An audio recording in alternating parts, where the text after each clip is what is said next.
being in the Fed, you must understand risk management, and that there's a big risk that you may come on shortly after the president tweets about Federal Reserve policy. Yes. As David just said, 22 days in August, 19 tweets by the president.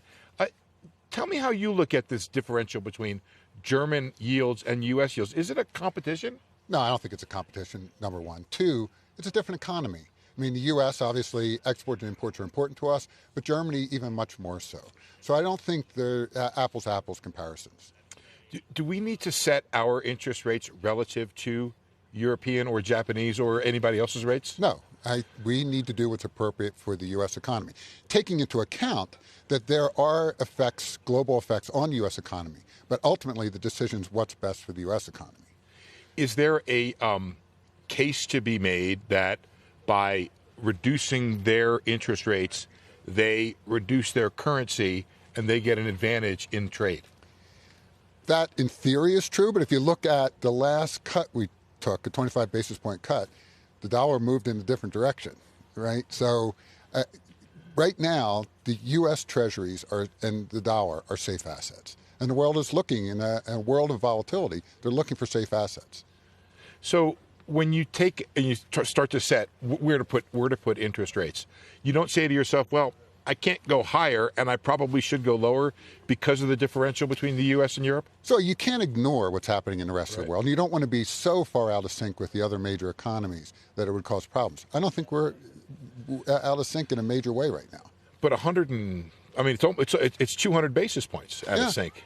But you look at where we are with respect to our inflation plus our neutral rate, I think we're pretty much where we need to be. Let's talk about where we are in terms of the economy. How is it? What is your outlook for the economy? What is your view of growth right now? Is it too slow? No, I think it's exactly what we had anticipated a year ago, even 2 years ago. We're going back to trend growth, roughly 2% growth. And so where would you say policy is relative to that trend growth? So in December, I was not supportive of the increase. I was supportive of the decrease somewhat reluctantly this time around to get us back to where I think policy should be. We're roughly where neutral is. It's hard to know exactly where neutral is, but I think we're roughly where neutral is right now. And I think we should stay here for a while and see how things play out. So you don't see a case for further stimulus to the economy? No, not right now. Why not? Because you look at the labor markets are strong. Inflation is moving up slowly, but with the last CPI print, it was a good print. We'll see how PCE comes in. There are negative headwinds, right, to the economy. But right now, I don't think they call for any drastic action. I think we can take some time and see how things play out. Tell me about those headwinds. Which ones do you think are the major ones we're facing? I think trade. What we hear repeatedly from companies is the trade uncertainty.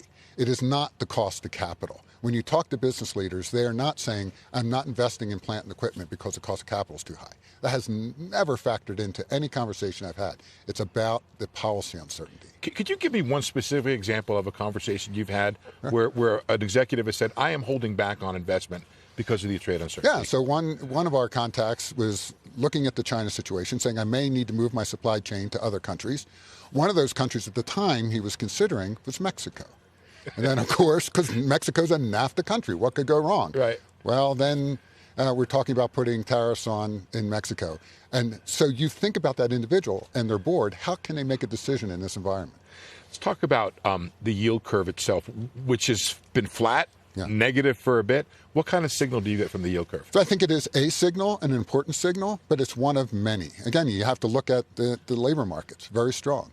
You have to look at growth. Although we think that 2+% growth is weak, it's not. It's exactly what we expected. When you look at the risks, global economies are weak, and some are even in recession. Certainly some have printed negative growth. How much of a risk is that to the U.S.? Well, I think it is a risk. But again, a lot of that depends on the country, right? They're very specific to each country. But again, this policy uncertainty is not only a U.S. phenomenon, it's a global phenomenon right now.